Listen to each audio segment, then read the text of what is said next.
Welcome back to another Embrace Destiny video. Kaz PhD here. With Beyond Light almost a week behind us, I think it's time to give our first impressions. We're going to be talking about the campaign, the Europa and the Cosmodrome, New Light, PvP, and more. Now, I normally like to keep these videos pretty scripted so that everything is written out in the proper order and hopefully help you move from one topic to the next. But with so many different little things to cover and with so many thoughts on my mind, I thought I'd go a little bit off book here. So hopefully you enjoy this and hopefully it makes sense by the time I'm done with it. For a non-spoilery review of Beyond Light, the rest of the video is going to assume that you have finished the campaign, but let's give a non-spoiler review. It's a slightly shorter than Forsaken campaign that follows the same structure of chasing down high-ranking lieutenants before you take on the big boss. I think it does an excellent job of fleshing out the motivation of the villain, the supporting characters, and introducing us to Stasis, the Fallen, Elixni problem, and Europa. So, there you go. Okay, spoilers and everything. Alright, so first impressions. Beyond Light, I really liked it. I really liked the campaign. As I said, it was straightforward. You know, you may want to complain that of all the stories that could be told in Destiny, this was one of the simplest. You know, bad guy is robbed of her power. She finds a new power, empowers her allies, and we have to take her down. Pretty straightforward, but they packed in a lot, I think, regarding the plight, the struggles of the Fallen, the Elixni. Right? It's good to see Varric's back. Excellent to see him used and for him to, I think most of the topics were really brought to the surface, right? Anybody who paid attention to it knows that Varric's was at least part of the linchpin of involvement, or maybe not the linchpin, but the first domino of involvement with Forsaken. Varric's calls it out right away and says that I was involved there, I was in the wrong, but we have to do this now and we can atone later. So I think that was brilliant. Really proud to see, really happy to see Bungie pulling out all of their different resources for storytelling here.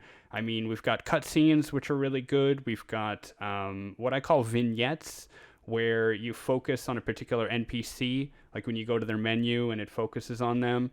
We've seen that as early as the Black Armory, when the camera would shift over and focus on Ada 1. We've always had characters talking over their menus, but when the camera actually focuses on them, you know, this is important, we can pay attention. And they did a really good job there of making that connection and helping to flesh us out. Really good idea of and implementation of balancing the story of Stasis and Beyond Light, right? Having the lieutenants act as mechanically as a tool to show us the different types of stasis and grenades and such, but also lore-wise of us working our way up, learning more about her lieutenants, who she gave power to, things like that. For those who haven't seen it, we actually covered the complete history of the Fallen, of the Elixni, on an earlier video in this channel. I'll try to put a link somewhere here, but it's about 5 videos back. And what was great to actually see this in the game. Varric's does a cutscene where he explains it. And it's got beautiful Destiny art and everything. And that was really good because a lot of players don't know about that. They didn't play Destiny 1, or that lore was, bits and pieces. Really amazing to see all of it put forward. And on that note, I was not expecting to see as many references to Mithrax. Mithrax, the supposed Kell of the House of Light. Mithrax the Forsaken. If you're not sure who Mithrax is, he was the guy that you got the Outbreak Perfected quest from. He is an Elixni, a Fallen, who is trying to unite and work with humanity and with the Traveler. And I thought we'd get a hint, something that like those of us who are paying attention would pick up on. But the fact that, I forget which of the Empire hunts it is. I think it's actually the Dark Priestess. You are evacuating Fallen from the Respawn city in northern Europa to send to him to be safe. So that really sets up some story in the future that I'm excited for. So yeah, I guess shortened version. I think it was well done. I think the story was simple but compelling, and I really enjoyed that. I was really worried about a kind of dark, kind of not hopeless, but just very, very mechanical, very abstract, very non-human, non-personal kind of story here. But I feel like all of the characters were really fleshed out. You felt for Varix. You even felt a little bit for Aramis. She was just trying to, empower her people rather than let them starve. And of course, our Guardian's journey continues with our ghost at our side. So I really appreciated that. Next, New Light. Okay, so we heard that the New Light experience was getting revamped, and what little detail we saw before the DLC came out, I was interested, but I have to say I am impressed. If you are a new character, even if you're not a new player, I suggest doing the New Light campaign. What's even better is the way that Bungie actually implemented it automatically. So if you make a new character, or if you start the game fresh right now with maybe the Xbox Game Pass or something like that, then you will be put into the Beyond Light story first. Or sorry, into the New Light story first. You could dismiss it, but it will bring you into it automatically. As a veteran player, if you're like, well, where is it? How do I access it? Go to the Postmaster, turn left. There's a new console there that lets you pick up old and abandoned quests, and this is one of them. Really enjoyed it. How does it work? Basically, you start from being revived. The very first Destiny 1 mission that's also been in Destiny 2 since last year. But instead of going and getting your ship and going back to the tower right away, no, instead you meet another Guardian, Shaw Han, and you work with him. He tells you a little bit about what it's like to be a Guardian. You save him, he saves you. And they introduce a lot of mechanics in the game in a really smooth way that I just was not expecting. I mean, we've all complained that Destiny is a brilliant game that doesn't teach you how to play it, and this is a really good guide. It teaches you about bounties. It teaches you that weapons and armor have perks that you can inspect and build up. It even hints at certain things like talking about public events and how they have heroic versions to them. If you read the blue highlighted part of each bounty he has, you understand what it means. And the triumphs, different access to triumphs and subclasses, abilities. And then I thought, okay, great, we're done, fine. You go to the tower, and they introduce you to the different characters in the tower. You meet with Amanda Holliday right away. You meet with Commander Zavala, and Shaw tells you who Zavala is, why he's important, what he means, and you actually get introduced, and you speak with him. You speak with Ikora and Drifter and Shax. I think also Rahul and Banshee. You don't speak with everyone. Notably, Hawthorne is missing, but I think even if you're a veteran player, I think you should check it out because it not only teaches New Lights how to play the game, but it teaches everyone why these matter. Because they've always kind of left it to, the great voice acting of Lance Reddick and Gina Torres to really sell us on the Vanguard. And they've always, you go do a strike and they throw lines out there like, you're a Guardian and the Vanguard, supports this. But it was nice to actually have other characters reference it and say, look, Zavala may be stern, but he's trying to protect humanity. And, Shax's saying, you think you're ready, but the Crucible's here to train you. Stuff like that. So, and again, thought it was over, but wait, there's more. You finish that up, and Shaw tells you that he's trying to get into a part of... into a different part of the Cosmodrome that he can't. And if you keep working with him, they incorporated the risk-reward mission, the Risk Runner mission from last year, into the story. So from a new player's perspective, you get landed, you understand what it means to be a Guardian, who the Vanguard are, how things generally work, both mechanically and story-wise, who the main players in the tower are, and you work toward crafting an exotic weapon that you actually collected the main Golden Age component before. So I think that's just brilliant, to be honest. I think that's a really good thing, and I've actually noticed a few extra quests on Nessus. So I think maybe there are other little introductory quests on the other worlds. So I'm gonna keep playing around with those, but that was as far as I think I needed to go for this review. So that was really good. Next, let's talk a bit. Let's go into some negatives and then probably cap it out with some positives. Okay, first off, okay, we know every single time that there's an expansion in this game or something new that the servers are going to crash, right? Like this isn't new. This is the seventh year doing it. Every other video game I've ever played has had problems like this on day one. We can put all the kind of negative commentary you want, and please don't fill up my chat with it, but maybe you will. Um, but honestly, I made the decision early on. I live in Europe, so given the time zones and the possible bugs, I knew I wasn't going to get online the first night. I came online the next day, no problem. I think I got bugged out of the tower once, didn't have to wait. I understand that you don't want to wait. You've already waited a few extra months. You paid for the product. It should be out, etc. But yeah, I think we all need to practice a little bit of patience there, which leads me to my next point, PvP. Now, I've heard a lot of hot takes. I've heard a lot of cold takes, pardon the stasis pun. I've heard a lot of people over the last week really complaining about stasis in the Crucible.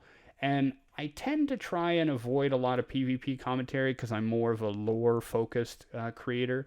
But I do play quite a bit of competitive, especially. And all the comments were making it seem like the millisecond you set foot down in the Crucible, you were frozen. And then you were dead. And then you were frozen again. And you were dead. And yesterday, I went in there. I went in there with the sole intention of just getting my weekly ritual stuff done so I could try to level up. And I was fully expecting it to be worse than Trials. More frustrating, more challenging, more aggravating. And I was fine. I mean, again, this is my impression. This is not universal. It's anecdotal. It's just one night. It's just one person. I'm not your PvP go-to expert, but I was fine. I did a whole bunch of competitive, and then I did a little bit of control.